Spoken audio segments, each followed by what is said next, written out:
It's been practically years. It feels like a millennia, but Fernando Tatis Jr., we got the bobblehead. He is back for the San Diego Padres, and they win their first game with him 7-5, despite him not actually doing all that much, but still, we're celebrating, we're happy, El Nino's back, and you know what you're listening to, so let's just get started.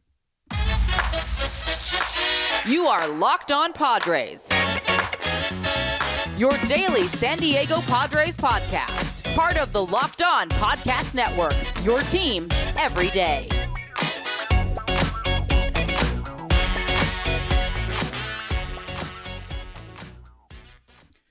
Greetings, ladies and gentlemen, and welcome to another edition of Locked On Padres podcast, which is part of the Locked On Podcast Network, your team every day for Friday, April 21st. As always, I'm your host with sometimes, occasionally, but certainly not always the most, Javier Reyes. You can find me on Twitter at Javipeno, Javiipeno, where I tweet about a bunch of stuff and no longer verified stuff, unfortunately for my sake, but it's whatever.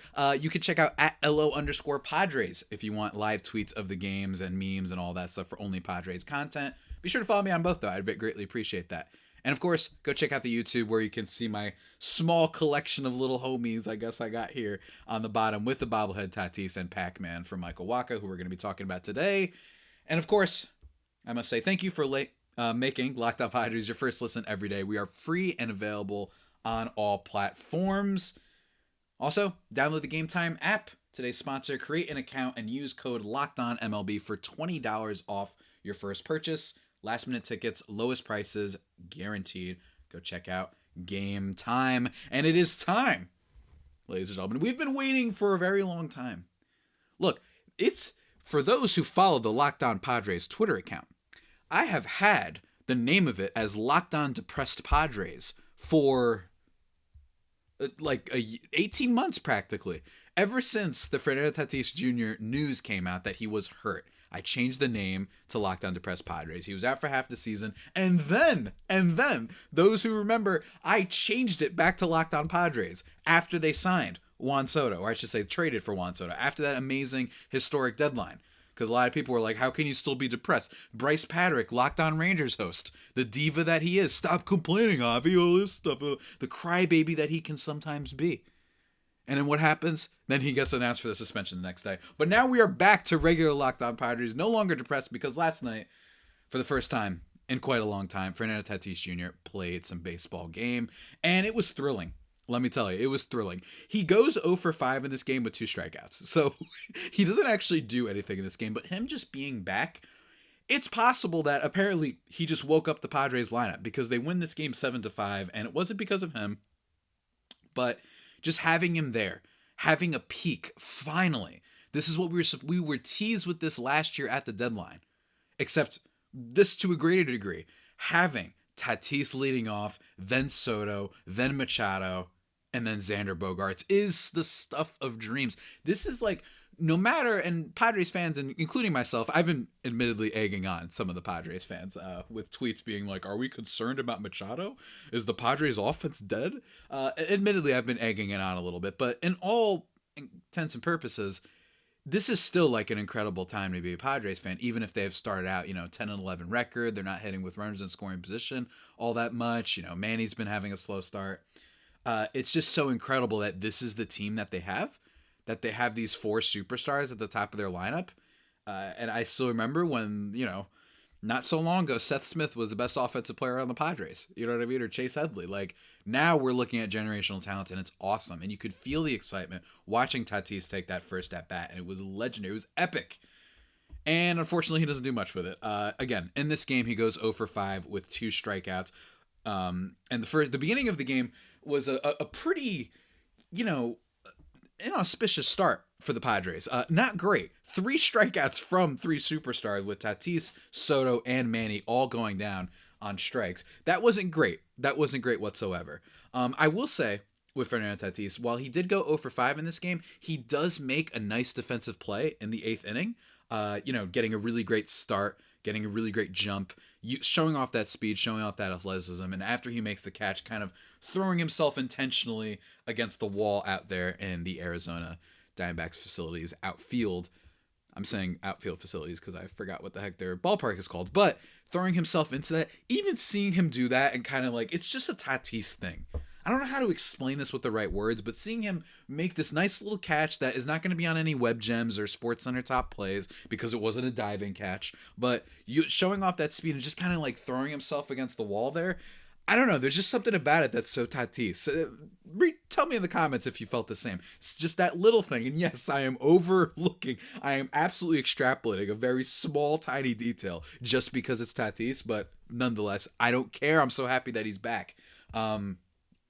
He does, though, in this game, I will say, he does hit a hot shot at one point, a ground out in his second at bat that went 110.3 miles per hour, I believe. I'm going to check that again.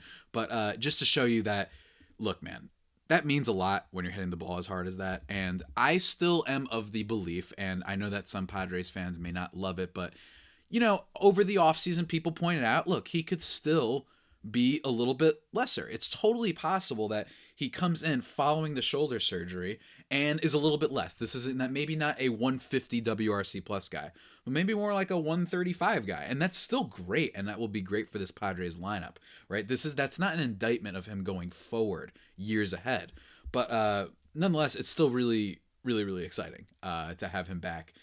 Regardless of what happens. It's just so cool to see him playing baseball again. And yes, to confirm, 110.2 miles per hour, that ground out. Had an expected batting average of 450. It was the second hardest hit ball of the night. And all of the 1, 2, 3, 4, 5, 6 hardest hit balls of the night go to Padres, which is awesome. Absolutely love to see that. Even if, the Padres overall still have some concerns with their team, especially when it comes to Mr. Michael Wacha, who unfortunately in this game, I got Pac-Man here, but he was pretty bad.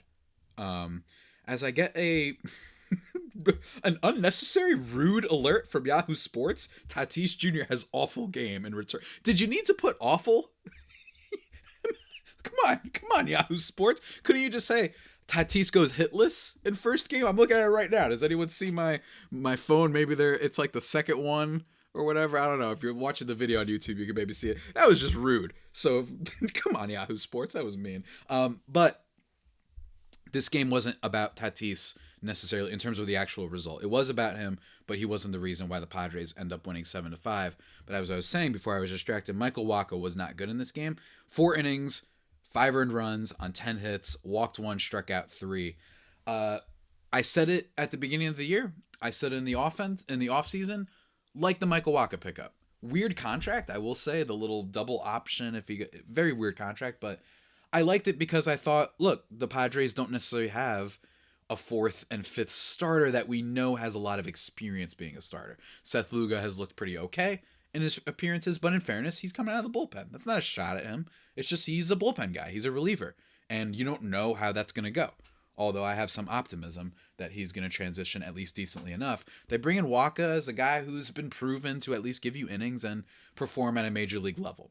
But because of his just historic career, the fact that he's always been just kind of underperforming despite being with the Cardinals and just never really putting it together, last year finally does well, but his expected stats, his ground ball stats, all of that stuff pointed to some sort of regression.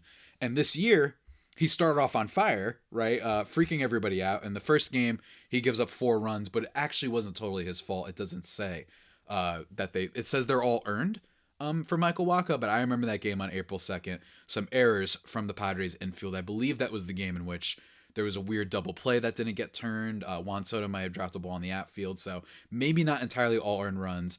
Then he gets 10 strikeouts against the Braves, and everyone freaks out. So, whoa. Tying his career high, and then he gets lit up against Milwaukee, and then he also gets hit pretty bad by this admittedly very good Diamondbacks team. Padres fans might not be, or I should say regular baseball fans might not be aware, but the Diamondbacks currently lead the National League West, which to me isn't all that surprising. I think that they're a very talented team, and they've got speed galore. And they just demoted, longtime listeners of the show might know, my arch nemesis, Madison Bumgarner, who I'm not going to get into why, because we'll save that for Monday's podcast. Why, when I do a crossover with Miller Thomas of Locked On Diamondbacks, as to why, just to remind people why he's been my arch nemesis for so long. But that is an addition by subtraction for them. So this is still a very quality Diamondbacks team, I think, in a lot of different ways. So it's going to be interesting to see how the rest of this series goes, and for the rest of this, the season matchup between the Padres and the Diamondbacks. But before we continue, before we get deeper into the rabbit hole of this game, because there's still a lot to talk about. I didn't talk about the actual stuff that gave the Padres the W, only the Tatis and Michael Wacha stuff. Before we get into that, though, let me talk to you about a very special app. And look, you probably, if you were in the Arizona area, you probably want to get tickets to this game. You probably want to get tickets to this series. Well, you know what can help you out? A little app called Game Time. Oh, yeah, it's a really great app. Download it today, guys. It is fantastic. Buying tickets to your favorite events shouldn't be stressful. It just simply should not. And Game Time is the fastest and easiest way to buy tickets for all the sports, the music, the comedy, the theater, whatever you want near you. Absolutely check that out, guys. With killer deals on last-minute tickets and their best prices guaranteed, you can stop stressing over the tickets and start getting hyped for the fun you will have. There's flash deals and last-minute tickets. There's easy to find and buy tickets for every kind of event in your area, and images of seat views, which I like. This is a tiny little thing that the folks at Game Time are helping you out. You don't want that top-down, looking like a map from the 1890s type of thing. You want to see what it looks like. It's the 21st century. They give you the seat view. Don't worry about it. Lowest prices guaranteed, event cancellation protection, job loss protection, and more. It's the best, ladies and gentlemen. I don't know what else to tell you. And you can buy the tickets really fast. So if you just were living under a rock and you only found out that Tatis was back yesterday, well, don't worry. They got you covered. So go check that out, guys. Download the Game Time app, create an account, and use code LOCKEDONMLB for $20 off your first purchase. That's right, just for listening to the podcast. Giving you that little bonus. Terms apply, but again, create an account and redeem code LOCKEDONMLB for $20 off. Download Game Time today. Last minute tickets, lowest price, guaranteed. Gotta love the folks at Game Time. And we are back, ladies and gentlemen, here on this Locked On Padres podcast, talking about last night's pretty, I don't want to say historic game, but just kind of, important. There's a better word than important to use here. I don't have a thesaurus in front of me, but it was great. And again, while Tatis didn't do too much aside from a hot shot ground out and a nice play in the outfield that I 100% might be overrating just because everything he does is exciting and because it's Tatis, I'm very excited as someone who listens to the show, who unfortunately I do not know how to pronounce my man's name fully, so I don't want to make a fool of myself, but he was mentioning to me in a DM being like, I can't wait. For Padres fans might be familiar, the Don Orsillo call, the caught by Fernando, and people have edited that over like routine plays, and it's really funny every time. Usually, if you look it up on YouTube or something, Tatis play or every play he makes, they freak out. I don't know what it'll be called, but it's like a routine catch that gets when he was playing shortstop, and it was a great catch that was made. I think it was the one when he seemingly double jumped in the air back in 2021. When he was playing shortstop, but they replaced the audio and it's hilarious, and we're probably going to get a lot of those, my friend here pointed out, when it comes to his routine catches in the outfield, even if that one wasn't routine. So looking forward to that, and looking forward to the fools who don't like having fun and overreact and take it too seriously, but that's going to be a lot of fun. In terms of the rest of this game, though, enough about Tatis for just a second, because in fairness, he was not the guy. Maybe he inspired, maybe he was like Steve Rogers, and his very presence was just amping up the rest of the team. I don't know. Maybe he was the captain here, but in terms of this game, Juan Soto, again, struggling a little bit. He scores a run in this game because of a walk that he drew, but still a strikeout and still batting below 200 at 183. Soto, I think that overall his offense, I'm not all that worried about, but there has been some concerns, as we talked about on yesterday's episode. Some of the lower, the hard hit rate is down a little bit, and he's hitting a lot more infield fly balls, and the platoon, lefty stuff hasn't been as great, but I still think he's going to figure out he's way too talented. Manny Machado in this game, 0 for 4 with 2 strikeouts. Not great. His average is sitting at 229. Very slow start for him that I think we're going to talk about a little bit more next week and dive deeper into Machado's start, especially if he doesn't pick it up over the weekend. But this game belongs to, yet again, and I haven't talked enough about him, to be quite honest with you. I think it's because there was so much that I talked about him over the offseason because of the signing and just seeing so many videos on the channel and episodes in the podcast feed that I almost thought that people might be getting sick of me just talking about Xander Bogaerts nonstop. But he's been the Padres MVP thus far. He's got 5 home runs on this season. He's slashing .342 with a .414 on base, .539 slugging. And I know, if you pull up Baseball Savant, his hard hit rate is only in the 9th percentile. That doesn't freak me out, though. I know that's going to go up. He's not 9th percentile when it comes to hard hit stuff. But his max exit velocity, he has hit some home runs, and he chooses his pitches well. He's swinging at the right pitches. That's kind of what he does. So I'm not worried about, he's not going to be a 30 home run guy. Of course he's not. Well, not of course he's not, but I'm not expecting that from him. But the high batting average, getting on base, good speed, I am expecting that from him. And while he hasn't had, in my opinion, enough opportunities to show off the defense, to me personally, I'm still excited to see how he goes there and how he performs there. I think that he's been, not great, but hopefully the defense that he showed with the Red Sox last year continues. But nonetheless, he's been the MVP of the team so far, and probably just overall one of the MVP leaders in the National League. I haven't checked that F4 stuff so far because it's too early for wins above replacement, to be honest with you. But love to see that. 2 for 4 with 2 RBIs and a home run. It's just guys putting the ball in play. Love to see it. Even if it's probably going to go down just a little bit from that 350 average he's rocking right now. Otherwise, aside from that, Cronenworth gets a walk in this game as well as a hit. And Matt Carpenter hits a solo shot in this game, which was phenomenal. For sure. Carpenter, I talked about in another episode. I'm worried that he's just been an off-speed guy and that his swing just hasn't been catching up to the high heat, and especially down and inside sort of breaking balls type of pitches and whatnot has been getting him a little bit. But it's nice to see him hit that home run. And again, the walk rate is still good on him. So for a guy who's just supposed to be a tertiary piece, I think Carpenter is, I don't want to say I'm concerned. I'm not thrilled either because of some of the things I just mentioned, but still. He's definitely a guy that has potential to be a big producer in this lineup. Nelson Cruz even appears in this game and gets on base at one point, which is really nice. It scores a run. Ha-Seong Kim goes 0 for 4 with 2 strikeouts. I'm not overly concerned about him, really, personally, Kim.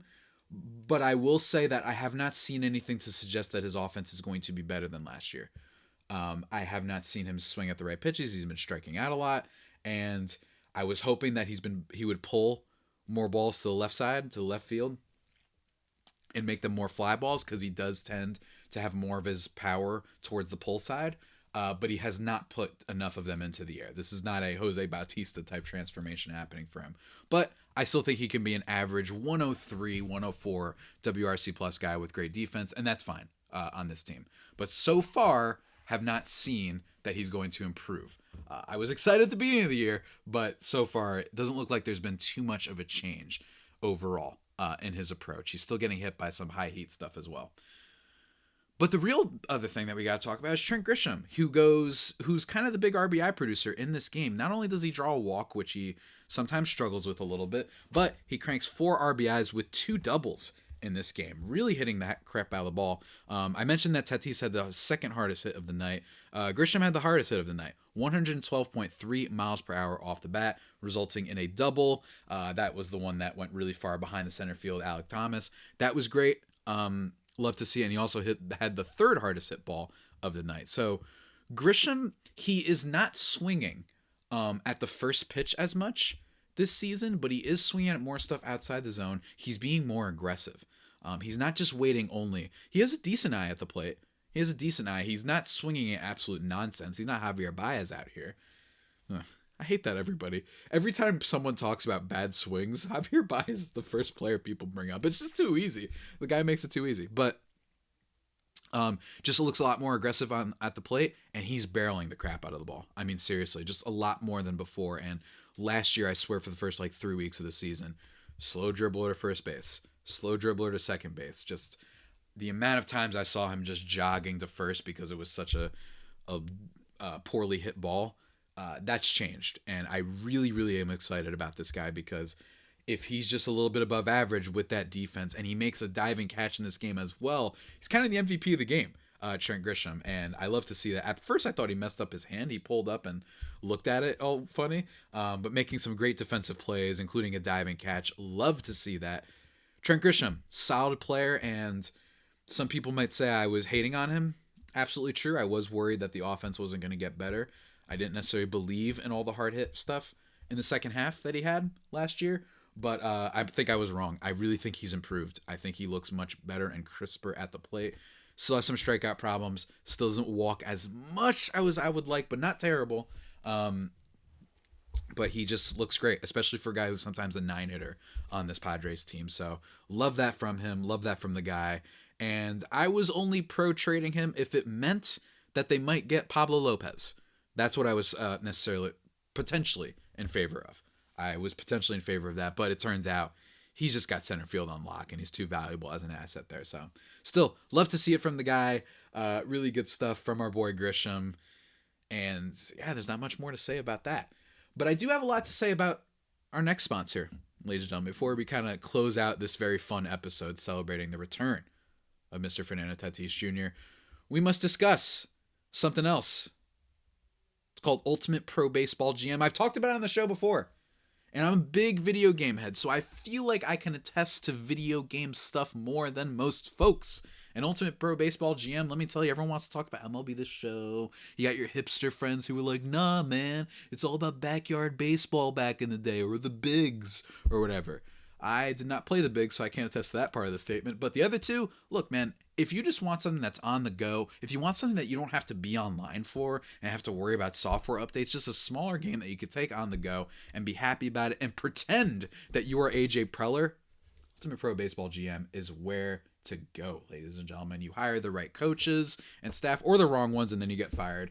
You have to manage the team finances. You have to sign the right free agents. You have to scout players. You have to draft players, making the draft, dare I say, more exciting than the actual MLB draft. Let's just be honest, guys. Let's be honest.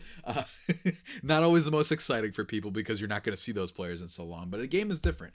You have to manage difficult personalities and manage injuries that multiple players are going to suffer. And of course, you know, if you really want to be Preller, it's all about making the splashes, and you got to sign free agents and all that stuff, and just manage the overall kind of ups and downs of a season. It's a lot of fun. I'm a big fan of sim type of games, especially when you're just looking for something to kind of pass by the time. Maybe you want to listen to a podcast in the background. That's kind of what I'm feeling with Ultimate Pro Baseball GM, guys. And Locked On Padres listeners, guess what? Because you're listening to this show, you get a 100% free boost to your franchise when using the promo code, you guessed it, Locked On in the game store. So make sure to check it out. Again, to download the game, just visit probaseballgm.com, scan the code to look it up on the app stores and Google Play stores. That's probaseballgm.com, Ultimate Baseball GM. Start your dynasty today.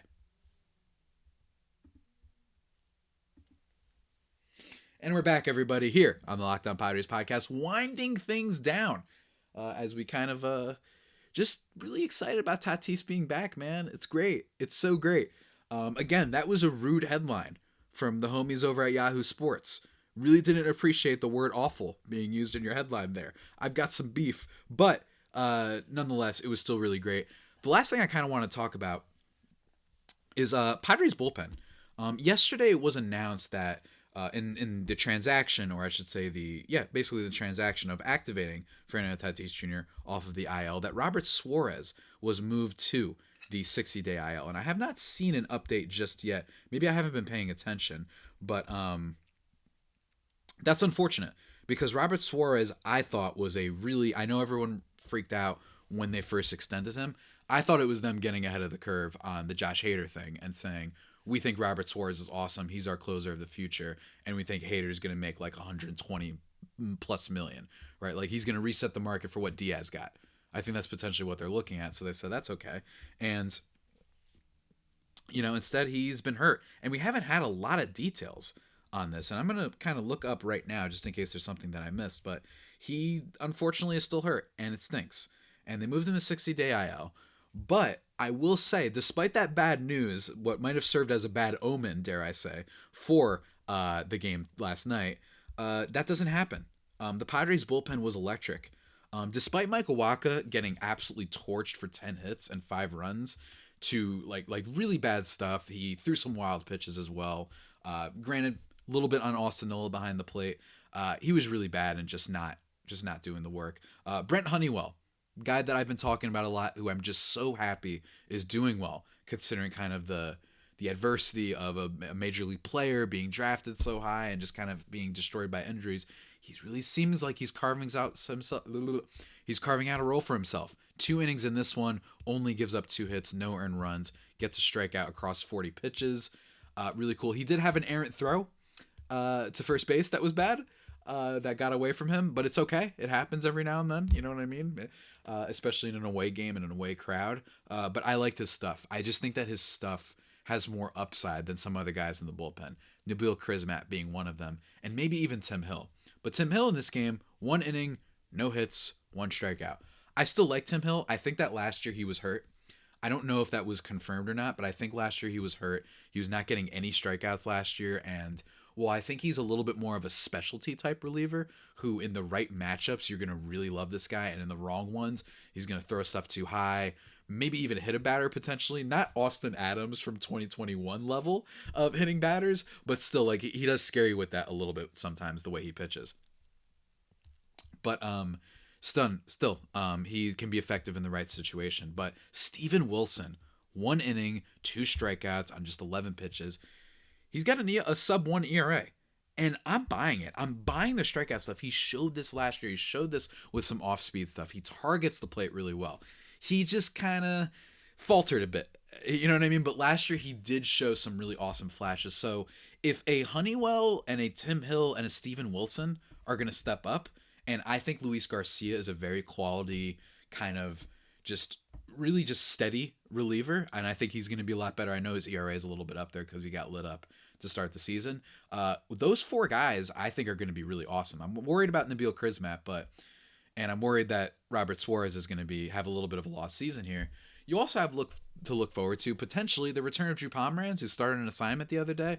Going to follow that closely, and again, I do believe whatever they get out of him might just be gravy at this point because of all the health concerns.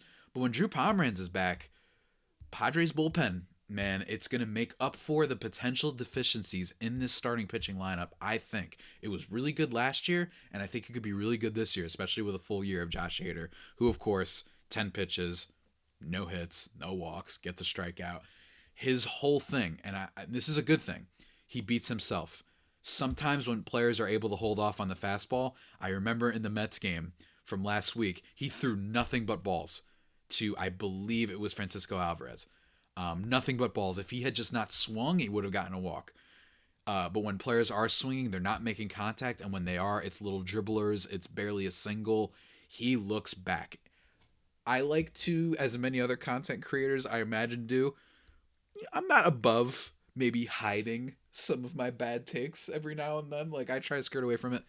I was dead wrong, it looks like, on Josh Hader. I had my reasons. I thought the Brewers are just masters of winning trades. I think they're pretty smart at that. They trade him. He looked a mess. Just feels like peak Padres, just trading at the buying high on a guy who's finished last year with like an ERA above 5, which is wild. But I was wrong on that. He seems basically totally back, as long as he doesn't walk and get things a little bit out of control. But hey, what closer isn't like that? So love to see that, and love to see for a Padres team that finally had some offense come through, for the bullpen to make up for the fact that Michael Wacha apparently saw everything and was like, no. He said, no, you guys are not, the 5 runs is not enough for you guys tonight, so you need more. I'm kidding, of course. Wacha I still think can be effective at times for this Padres rotation, but that was basically it of last night's game. A lot of stuff happened, but it was a blast. And look, I think I should leave with this. I still have a lot of concerns about not a lot of concerns, I'm sorry. There has still been a lot of poor baseball from the Padres this year. Defense scares me a little bit, and, the offense has been bad, especially with runners in scoring position. But I kind of have a mental exercise for you. If the Padres, let's say tomorrow, or any individual game, but let's say tomorrow. If tomorrow Juan Soto goes 1 for 4 with a home run and a walk. Manny Machado, he goes 3 for 4 with a single and a double, right? And then another single or whatever. Padres score like 8 runs. Grisham does okay, whatever. If the Padres offense does well, how quickly are you immediately going to be back in on this team? It's because of the expectations. Admittedly, it's the expectations, but immediately. That's how quickly you're going to be back in. The Padres offense just needs to show everyone a little bit, and then everyone's going to be right back in, and we're going to be really excited about this lineup. And they should be, because you got 4 like MVPs at the top of it potentially. So that would be my thing. So if they have a bad night tomorrow / today, whenever you're listening to this, just keep in mind, because last year when the Padres didn't score a run, I was just like, yeah, that's going to happen. This offense isn't that great. And even if they had a great game, I was like, all right, that was a great game, but I don't think Luke Voit and Manny Machado alone and Jacob Cronenworth are going to take you to the promised land. But now, when the Padres offense goes off, which I think it will eventually, at least I hope it will, you're not going to be surprised. And you're going to be like, all right, we're back. That's how quick and I think how ready fans are for this team to explode, even if they have had, admittedly, a less than stellar start. Especially compared to other teams in the league, like, say, your Texas Rangers, like, say, your Tampa Bay Rays, who have, some really quality star players on the team, but those teams have been a lot better. Your Baltimore Orioles, even, because everyone's excited about, Adley Rutschman and Ryan Mountcastle, my boy, doing well. I think the Padres have just stumbled a little bit out of the gate, and I think they're going to be okay. So that's what I recommend. Just visualize it in your head. You're going to be back in if they have another game tonight with a lot of scoring offense. So that's all I have to really say, guys. Really great to have Tatis back. Go check out this bobblehead. Really cool guys over there. I'm going to try and put the link in the description. Haven't done that in a little bit. But otherwise, guys, that's about it for today's edition of the Locked On Padres podcast. The only pod that may be better than the Padres themselves. Remember to check out the podcast wherever you get your podcast from. Follow me on Twitter at Javapeno, JAVIIPENO, or at LO_Padres. Monday's episode, going to be recapping the series with Millard Thomas of Locked On D-backs. That'll be a lot of fun. Hopefully Tatis has done something immaculate by then. That should be a lot of fun. Or maybe some player talks trash about him again, and we'll talk about that. And we'll definitely talk trash about Madison Bumgarner. Millard was very excited when that news got announced. And then Tuesday, going to talk about Manny Machado's struggles if they still continue and my thoughts on them. But other than that, guys, good times are ahead. Let them keep rolling, ladies and gentlemen.